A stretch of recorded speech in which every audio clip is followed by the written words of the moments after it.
Hello everyone, I hope you are doing well. Today we'll talk about how to fix or how to solve the problem of Filmmaker app. You click on settings. In this page we click on apps, default apps, app settings. On above here we'll search about Filmmaker and you click.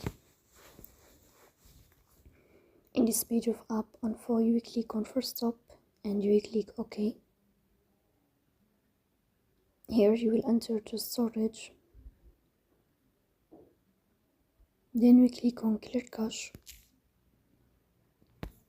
Here we go to Play Store. You will search about Filmmaker Pro and then you will update your app if you find update here in this blue sign. So that's all. Don't forget to support us, bell icon, subscribe. See you next time.